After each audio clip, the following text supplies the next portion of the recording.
Je suis M. Christian Bapongi Belato Mwanawabi, économiste de formation. Je suis licencié en sciences économiques de Metropolitan University of London et puis je suis diplômé en économie mathématique de l'Université de Londres.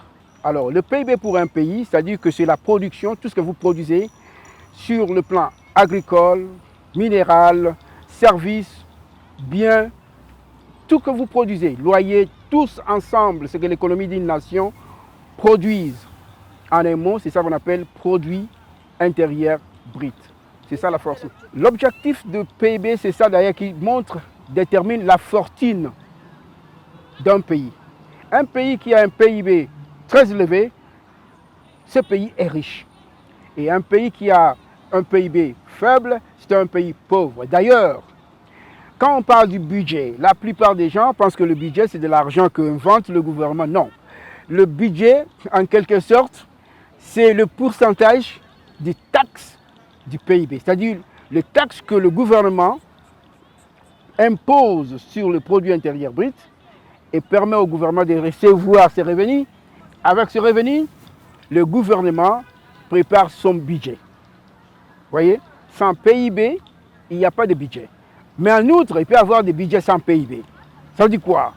Vous n'avez pas un PIB qui supporte votre budget, donc vous allez emprunter. Vous voyez? Donc quand vous empruntez, c'est un peu dur parce que vous allez rembourser l'argent avec intérêt, alors que votre PIB est moins, c'est-à-dire que vous avez un revenu moins, mais vous allez rembourser des dettes avec des intérêts. Donc c'est la précarité, c'est la misère.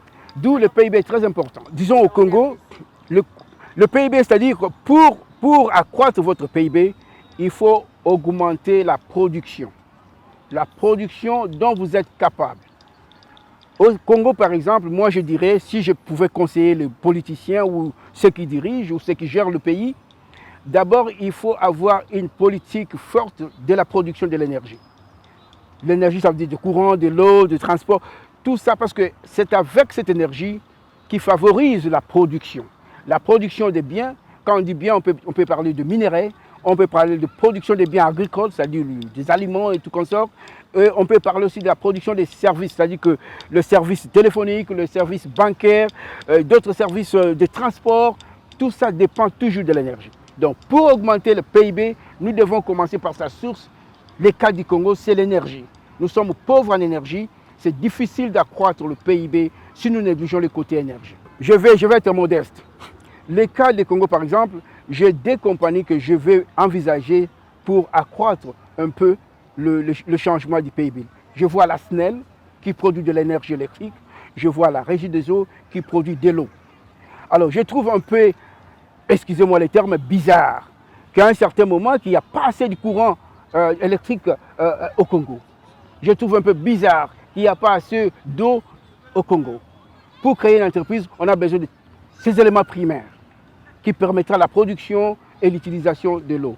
Moi, je demanderais à toutes ces compagnies de me montrer ce qu'on appelle les cash flows. Je veux voir combien sont les recettes et combien sont les dépenses. Et dans les dépenses, surtout, les entretiens. Parce que ces compagnies, j'ai mal à comprendre où se trouve leur argent des entretiens, des tuyaux par exemple, des câbles électriques. Je trouve anormal que la SNEL me dise « nous manquons des câbles électriques » alors que le citoyen paye leurs factures.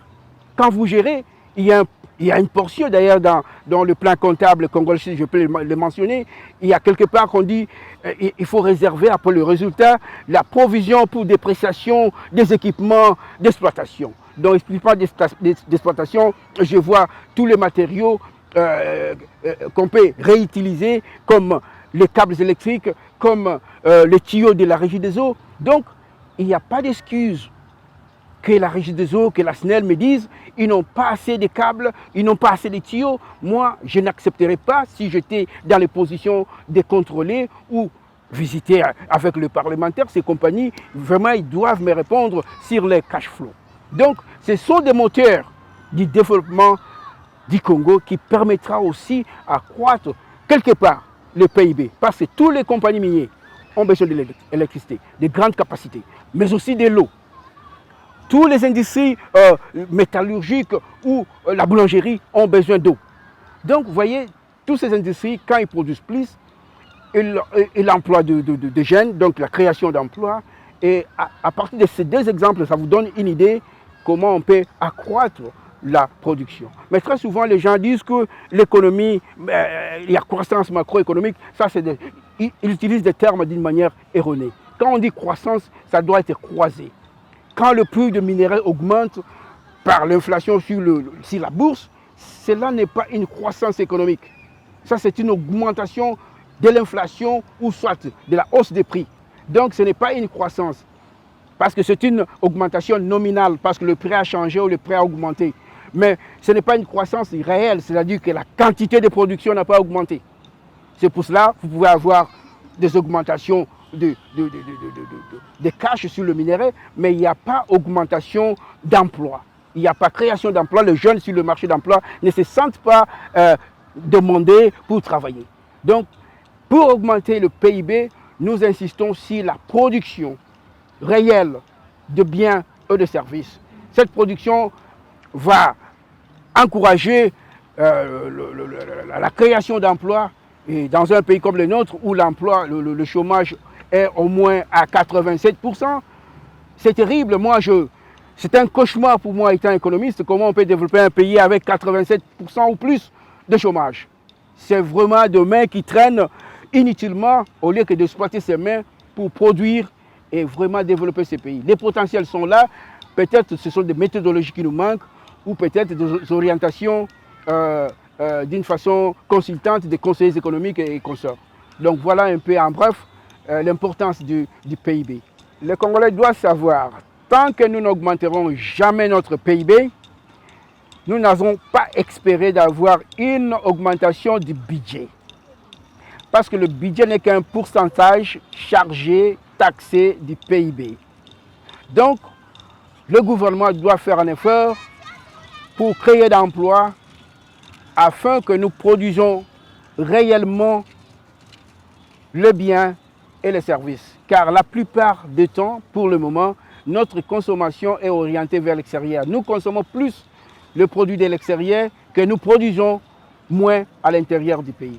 Donc, les potentiels sont là. Ce n'est pas encore perdu.